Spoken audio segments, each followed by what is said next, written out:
The National Association of Evangelicals community from coast to coast in our great land deeply appreciates and values his love for the truth of the Bible and his commitment to its great moral values.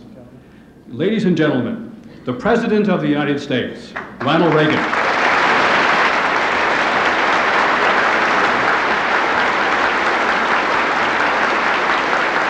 Thank you.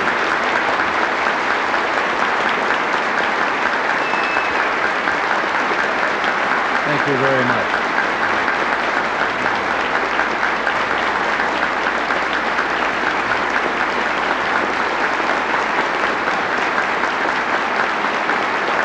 Thank you very much.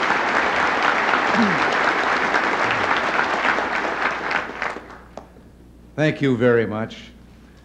And Reverend clergy all, Senator Hawkins, distinguished members of the Florida Congressional Delegation, and all of you, I can't tell you how you have warmed my heart with your welcome. I'm delighted to be here today. Those of you in the National Association of Evangelicals are known for your spiritual and humanitarian work, and I would be especially remiss if I didn't discharge right now one personal debt of gratitude. Thank you for your prayers. Nancy and I have felt their presence many times in many ways, and believe me, for us they've made all the difference. The other day in the East Room of the White House at a meeting there, someone asked me whether I was aware of all the people out there who were praying for the president. And I had to say, yes, I am. I've felt it. I believe in intercessionary prayer. But I couldn't help but say to that questioner after he'd asked the question that, or at least say to them that if sometimes when he was praying he got a busy signal, it was just me in there ahead of him.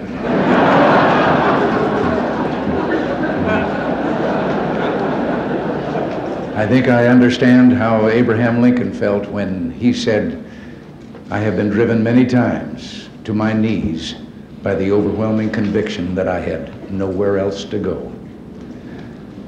From the joy and the good feeling of this conference, I go to a political reception. Now, I don't know why, but that bit of scheduling reminds me of a story, which I'll share with you. An evangelical minister and a politician arrived at Heaven's Gate one day together. And St. Peter, after doing all the necessary formalities, took them in hand to show them where their quarters would be. And he took them to a small single room with a bed, a chair, and a table, and said this was for the clergyman. And the politician was a little worried about what might be in store for him. And he couldn't believe it then when St. Peter stopped in front of a beautiful mansion with lovely grounds, many servants, and told him that these would be his quarters. And he couldn't help but ask, he said, "But wait, there's something wrong. How do I get this mansion while that good and holy man only gets a single room?" And St. Peter said, "You have to understand how things are up here. We got thousands and thousands of clergy. You're the first politician who ever made it."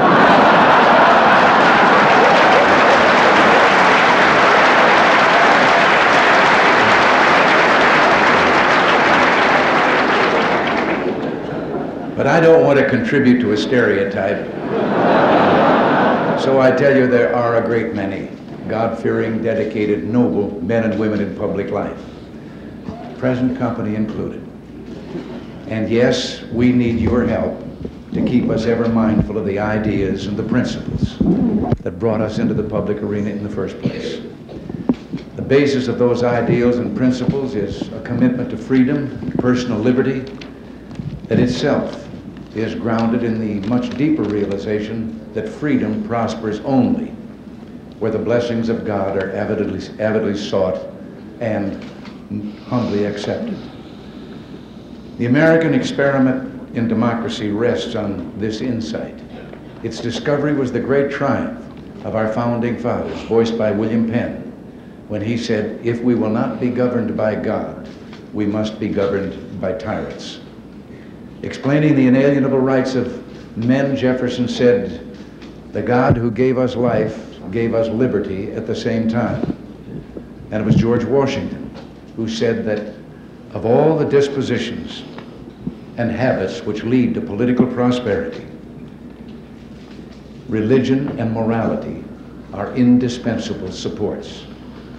And finally, that shrewdest of all observers of American democracy, Alexis de Tocqueville, put it eloquently after he had gone on a search for the secret of America's greatness and genius.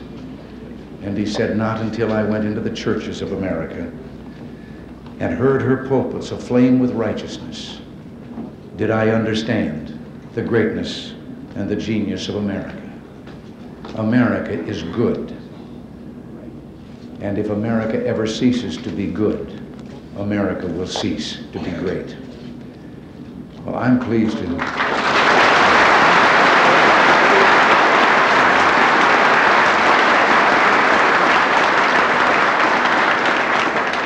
I'm pleased to be here today with you who are keeping America great by keeping her good. Only through your work and prayers, and those of millions of others, can we hope to survive this perilous century and keep alive this experiment in liberty, this last best hope of man. I want you to know that this administration is motivated by a political philosophy that sees the greatness of America in you, her people, and in your families, churches, neighborhoods, communities, the institutions that foster and nourish values like concern for others and respect for the rule of law under God. Now, I don't have to tell you that this puts us in opposition to, or at least out of step with, a prevailing attitude of many who have turned to a modern-day secularism, discarding the tried and time-tested values upon which our very civilization is based. No matter how well-intentioned, their value system is radically different from that of most Americans. And while they proclaim that they're freeing us from superstitions of the past, they've taken upon themselves the job of superintending us by government rule and regulation. Sometimes their voices are louder than ours, but they are not yet a majority.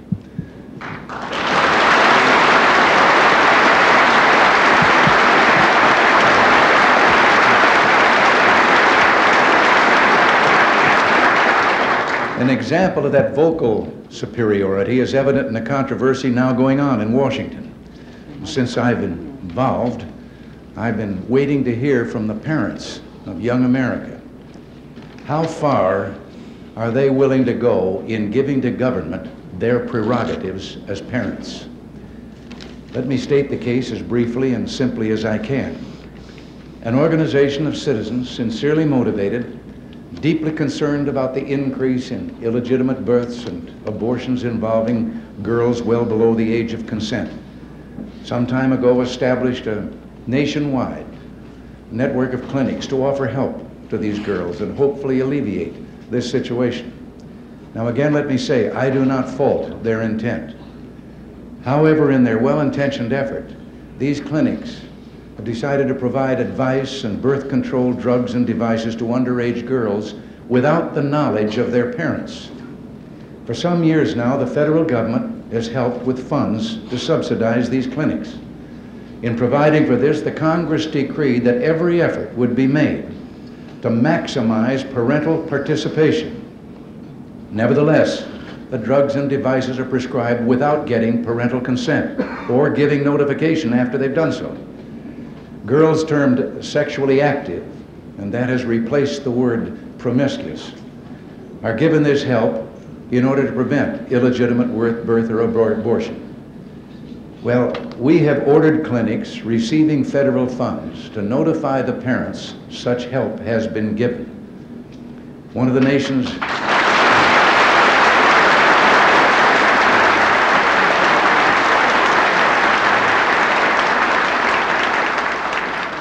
nation's leading newspapers has created the term squeal rule in editorializing against us for doing this, and we're being criticized for violating the privacy of young people.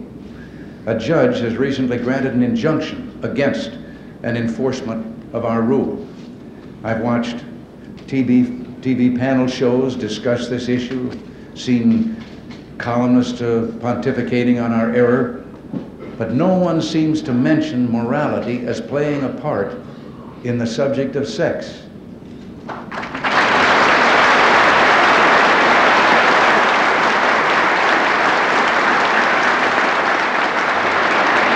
Is all of Judeo-Christian tradition wrong? Are we to believe that something so sacred can be looked upon as a purely physical thing with no potential for emotional and psychological harm? And isn't it the parents' right to give counsel and advice to keep their children from making mistakes that may affect their entire lives?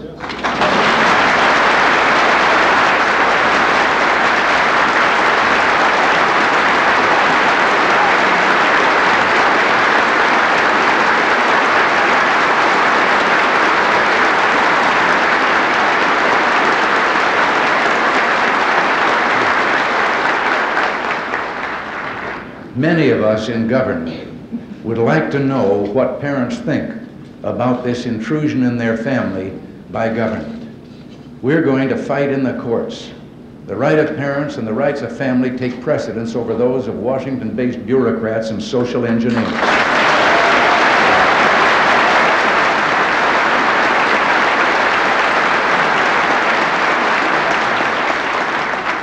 But the fight against parental notification is really only one example of many attempts to water down traditional values and even abrogate the original terms of American democracy.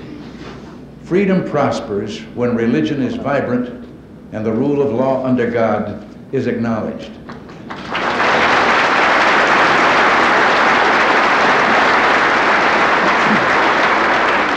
When our founding fathers passed the First Amendment, they sought to protect churches from government interference. They never intended to construct a wall of hostility between government and the concept of religious belief itself.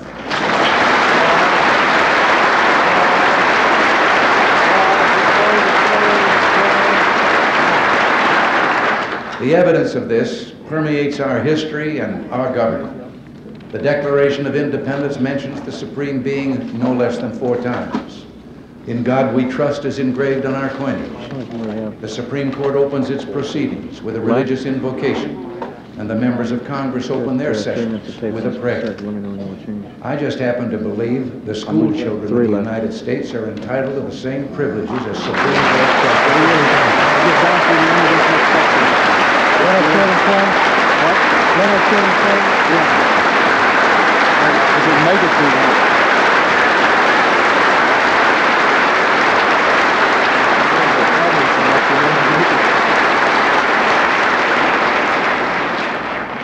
Last year, I sent to Congress a constitutional amendment to restore prayer to public schools. So we'll make that.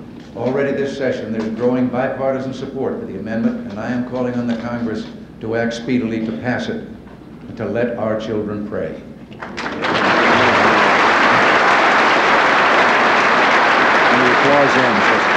Perhaps some of you read being held during the students' own time. The First Amendment never intended to require government to discriminate against religious speech.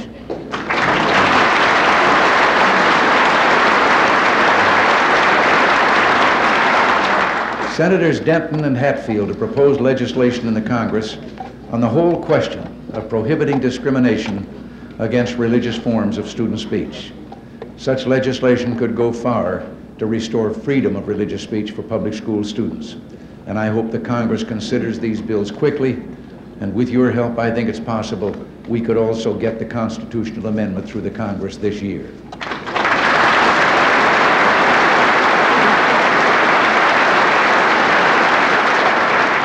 More than a decade ago, a Supreme Court decision literally wiped off the books of 50 states statutes protecting the rights of unborn children.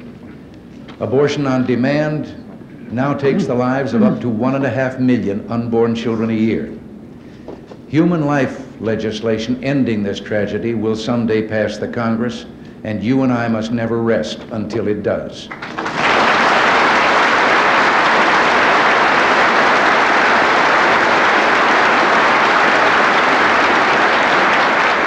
On unless and until it can be proven that the unborn child is not a living entity, then its right to life, liberty, and the pursuit of happiness must be protected.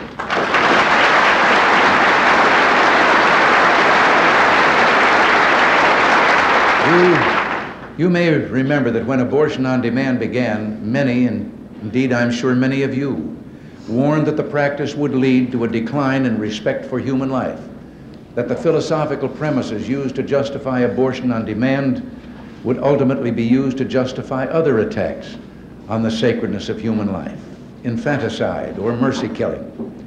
Tragically enough, those warnings proved all too true. Only last year, a court permitted the death by starvation of a handicapped infant. I have directed the Health and Human Services Department to make clear to every health care facility in the United States that the Rehabilitation Act of 1973 protects all handicapped persons against discrimination based on handicaps, including infants.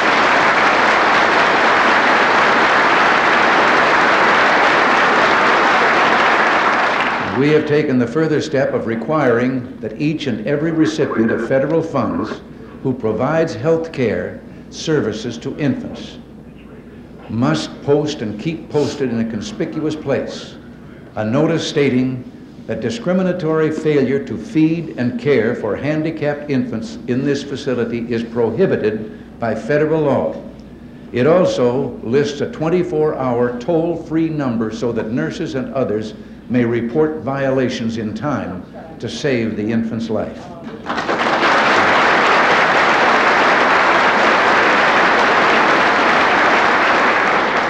In addition, recent legislation introduced in the Congress by Representative Henry Hyde of Illinois not only increases restrictions on publicly financed abortions, it also addresses this whole problem of infanticide.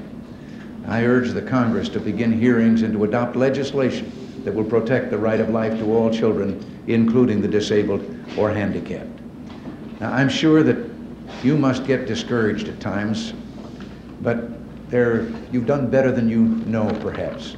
There's a great spiritual awakening in America.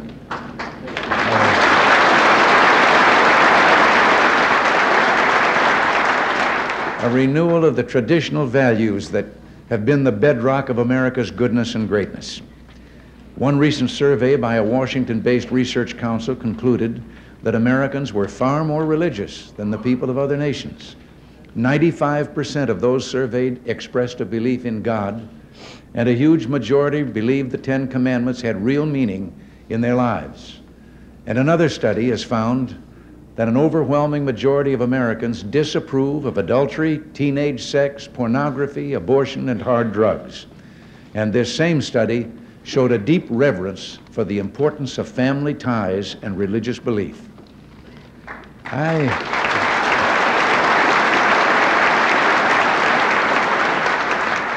I think the items that we've discussed here today must be a key part of the nation's political agenda.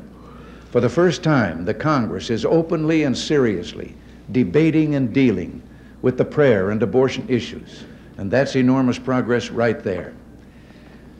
I repeat, America is in the midst of a spiritual awakening and a moral renewal, and with your biblical keynote, I say today, yes, let justice roll on like a river, righteousness like a never-failing stream. Now,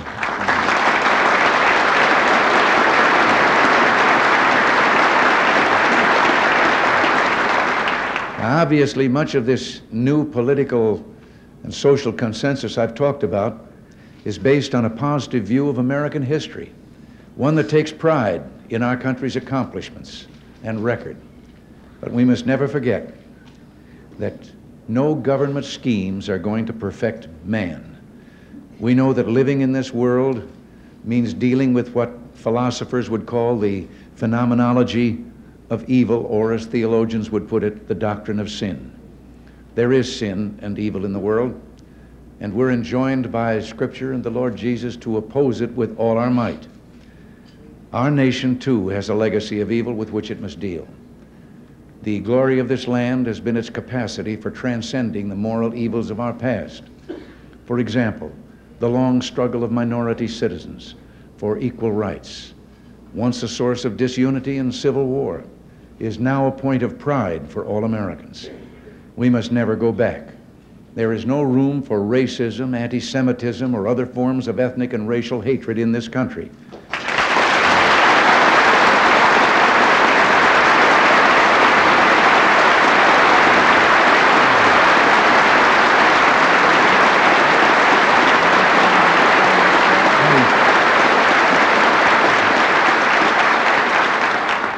I know that you've been horrified, as have I, by the resurgence of some hate groups preaching bigotry and prejudice. Use the mighty voice of your pulpits and the powerful standing of your churches to denounce and isolate these hate groups in our midst. The commandment given us is clear and simple. Thou shalt love thy neighbor as thyself.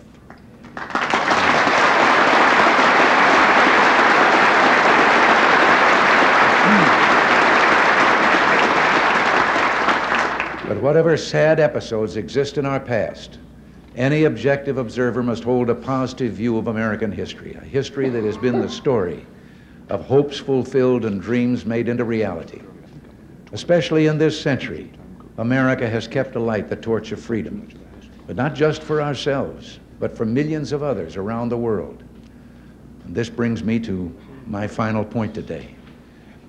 During my first press conference as president, in answer to a direct question, I pointed out that as good Marxist-Leninists, the Soviet leaders have openly and publicly declared that the only morality they recognize is that which will further their cause, which is world revolution.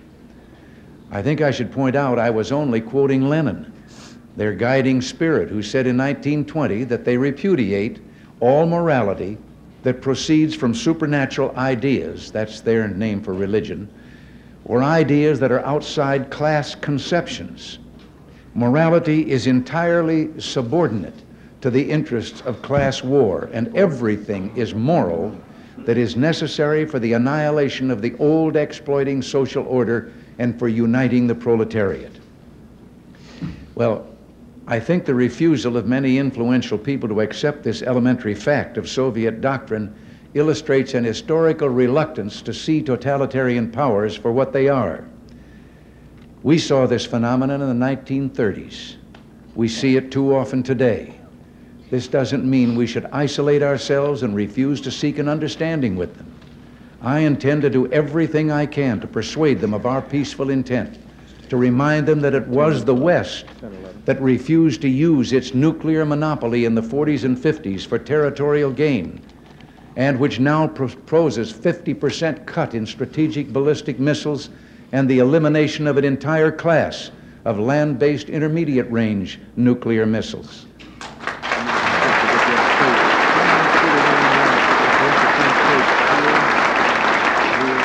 At the same time, however, they must be made to understand we will never compromise our principles and standards.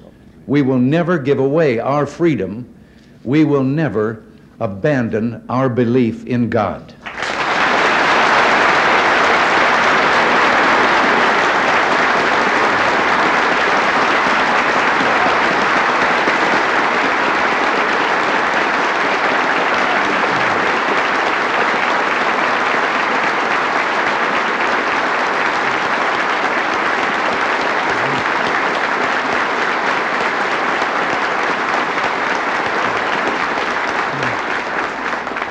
We will never stop searching for a genuine peace, but we can assure none of these things America stands for through the so-called nuclear freeze solutions proposed by some. The truth is that a freeze now would be a very dangerous fraud, for that is merely the illusion of peace. The reality is that we must find peace through strength.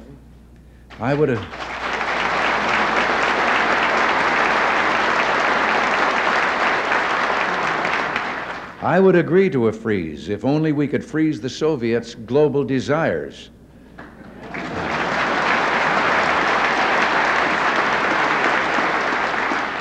A freeze at current levels of weapons would remove any incentive for the Soviets to negotiate seriously in Geneva and virtually end our chances to achieve the major arms reductions which we have proposed. Instead, they would achieve their objectives through the freeze. A freeze would reward the Soviet Union for its enormous and unparalleled military buildup. It would prevent the essential and long overdue modernization of United States and Allied defenses and would leave our aging forces increasingly vulnerable. And an honest freeze would require extensive prior negotiations on the systems and numbers to be limited and on the measures to ensure effective verification and compliance. And the kind of a freeze that has been suggested would be virtually impossible to verify. Such a major effort would divert us completely from our current negotiations on achieving substantial reductions.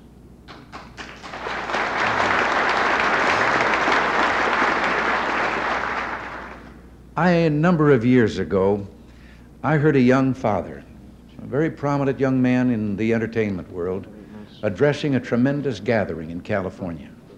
It was during the time of the Cold War, and communism and our own way of life were very much on people's minds, and he was speaking to that subject.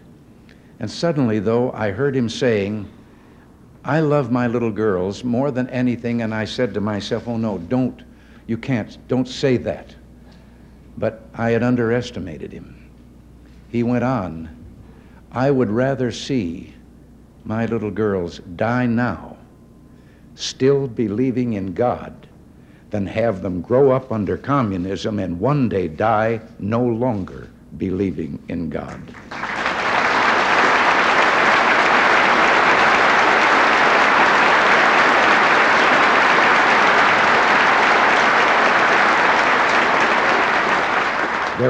There were thousands of young people in that audience.